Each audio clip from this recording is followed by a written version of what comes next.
Gas wars continue. Fico ventures into the heart of evil, the Kremlin, to hold talks with Putin himself about supplying cheap Russian gas stained in Ukrainian blood.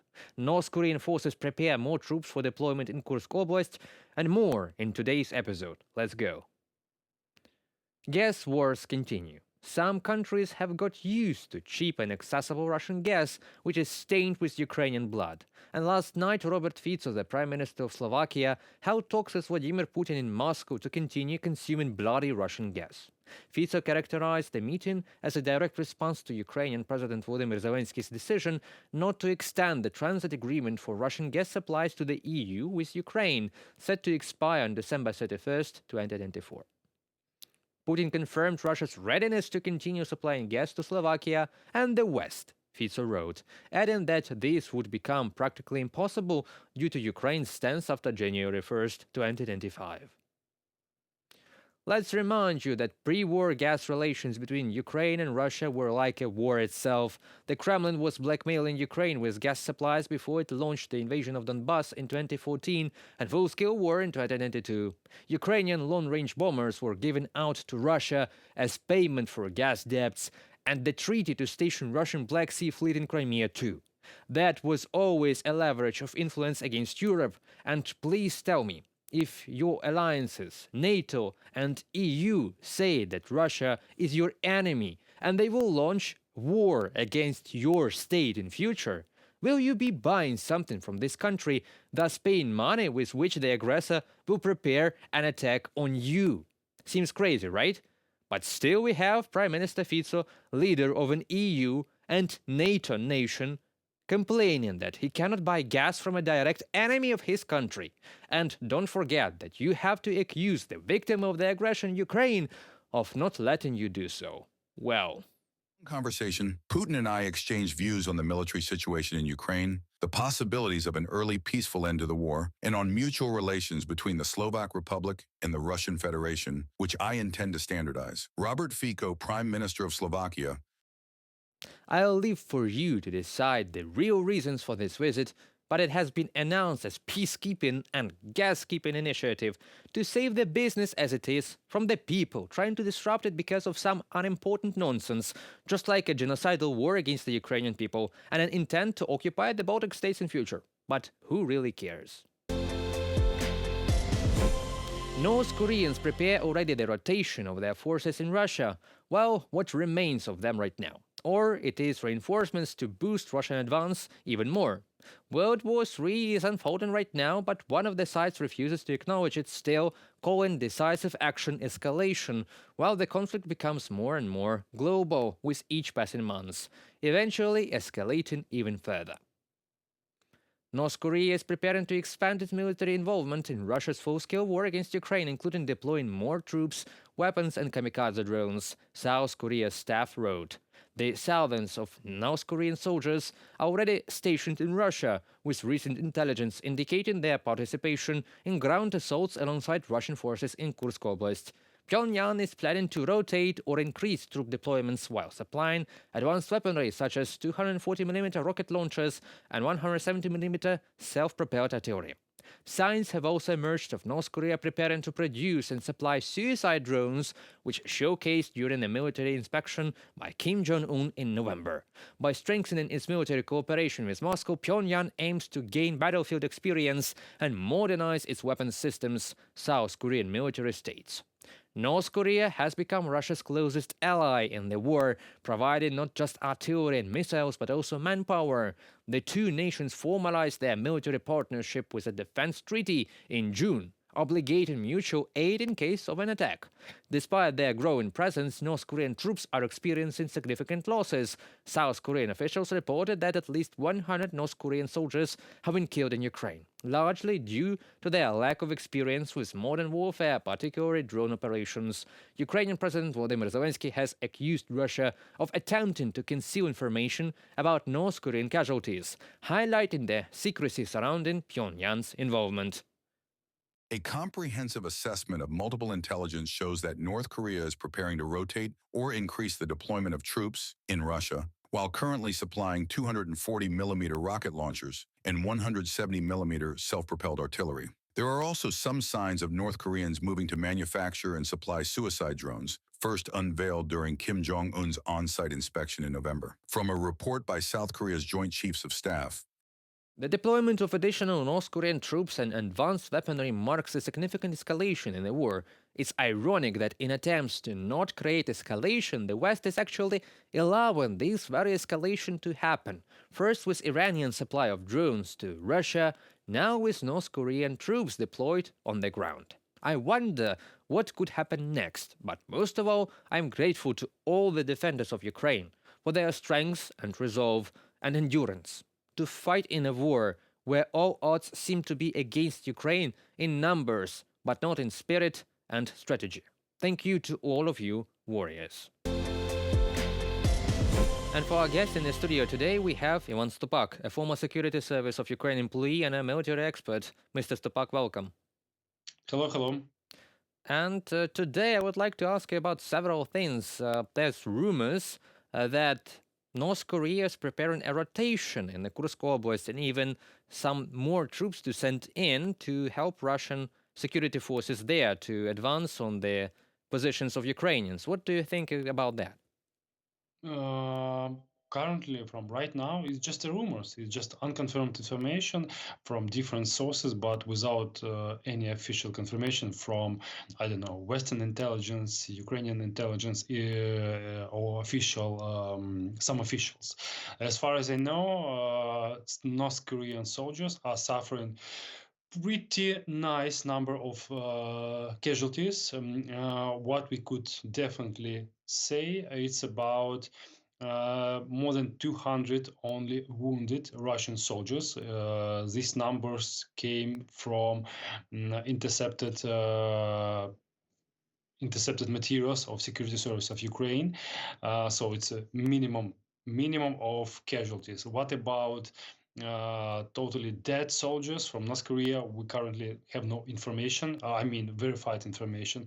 But maybe it's just one of the options. North Korean regime could also supply Russia Federation with new batch of soldiers, but not free of charge. Something should come in return from Russia. It could be gold, some raw materials, maybe oil, maybe combat jets to replace old Soviet era aircrafts in North Korea army. So it could be anything.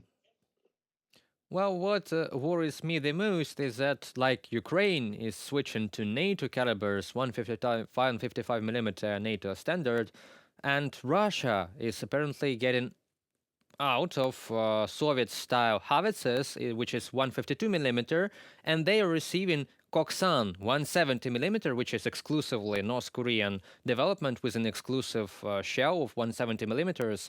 Doesn't it mean that Russia will be able to wage war even when their own resources of artillery, other equipment drain out? Look, we definitely know that Russians' cupboards are all totally bare. We do understand it, and we definitely know it. And all these suppliers from North Korea, from Iran, they're showing that Russian business, that Russia is doing it not very well, not so very badly, but not so very well as it tries to show to the rest of the world. And these suppliers, as you mentioned, of howitzer and different other multiple launch rocket systems, it's one more thing, one more side of this not so pleasant situation for Russia Federation. And Russian depends on more and more on North Korea suppliers. Yes, so you say that if those supplies suddenly, because of something, shut down, Russia will be even more vulnerable than it is right now. Yeah, I do believe that Russia side, the Russian economy and military products is going very worse and worse from months to months. But we don't know for how long it could last. Maybe for 1 month, for half a year, maybe for one more year. But one thing I could definitely state: Russian economy is cracking. No, it's not gonna break down right now, but it's cracking, and lots of statements from notorious Russian economists, and they're stating, no, no, no, we are going in the wrong way. Everything could be destroyed from with finger clickings. We should stop this war. And one more funny thing, according to the latest public opinion surveys in Russia Federation, about 60% of people, they are standing for starting peace negotiations with Ukraine as soon as it possible. Wow, that's a change if compared to 2023 when 80% decided that Russia should wage war more. And about money, Russian economy, I see that the Kremlin has activized their friends of the Kremlin to continue supplying Russian gas to Europe, so making money for the Russian economy to sustain its war effort. And last night, Robert Fico, the head of a NATO and EU country, went to Moscow for fruitful negotiations, as he said, to conduct a gas transit agreement with Russia, but still Ukraine is reluctant. President Zelensky and Prime Minister Shmyhal say that it won't be extended since January 1st. What do you think about that? Is it a leverage of influence against Europe or against Russia for transporting the gas? From my side, it was very hilarious meeting of two leaders, one dictator and one the leader from European Union, and they're starting some negotiation about gas transit. But look, there's no any other options for Slovakia to continue this gas supply without Ukraine. If Ukrainian government and Mr. Zelensky stated, we won't continue gas agreement from later than 1st of January 2025. It means no gas in no Russian gas, no any other gas in Ukrainian pipeline going towards Slovakia and Hungary. It means the only one option, possible option for Mr. Fico is to start transferring this gas using his pockets or using his mouth. Well, wouldn't it be more effective to conduct talks with the president of Ukraine and not with the dictator of Russia for supplying Ukrainian produced gas to Slovakia? As far as I know, Ukraine can supply Slovakia. It's not a very big country in gas consuming, with Ukrainian natural gas that is harvested in Ukraine. But the price for gas will be much more different with the price from Russian side. It could be, not it could be, it should be the normal market priced gas without any discounts. And it's not very suitable situation for Mr. Fico, for Slovakian economy. And I don't think he will agree to have this kind of deal. Oh, I see what you mean. The gas of the market price is harmful for populism, and that is what maybe holds Mr. Fico to the power in Slovakia as cheap energy resources for the population. And maybe it would be one of the hint from Slovakia is to ask Putin to force some European leaders, and then in their turn they should push on Mr. Zelensky, and he should continue this agreement. So it's a long stage operation, but according to some official statements from this meeting, Putin and Fico, to be honest with you, no official statement. So they have a met, they talk about something about someone, and no some outcomes, as you told, no fruitful outcomes from this meeting. So maybe they could have some coffee, tea, some pastries, but not a gas agreement. Well, I have a better idea. Maybe Slovakia should buy Ukrainian gas with some kind of a subsidy from the European Union or an agreement made between Brussels and Kyiv to supply this gas for a cheaper price in exchange for something, for some talks of European integration or some technology exchange, for example, to integrate Ukraine more into the European space, where Ukraine could supply its closest neighbors and friends like Slovakia and Hungary with natural gas produced in Ukraine. Let's remember that the first places where Russia hit in 2014 was Slovyansk, where huge amounts of natural gas reserves are stored, and Crimea, where the natural gas was to be extracted in 2014. Yeah, you're totally right. To be honest with you, I'm not familiar with gas supply schemes, but as far as I know from official statements, that there are some schemes, some options to supply Slovakia, to supply Hungary, and then maybe Austria with gas stored in Ukrainian gas facilities, using some Poland facilities on the seaside. But to be honest with you, I'm not familiar with any other details.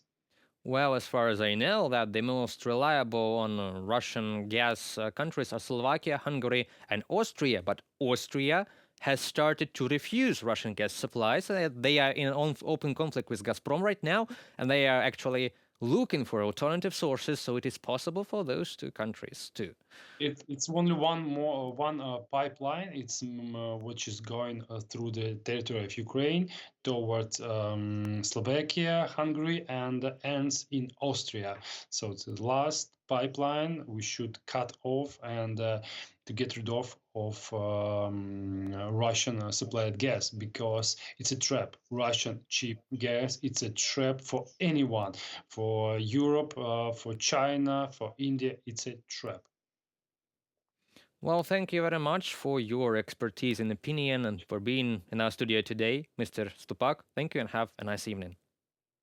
And that seems to be it for today. Thank you for supporting us. Remember to hit that like and notification button down below to support the channel even more. Stay safe and don't let propaganda win.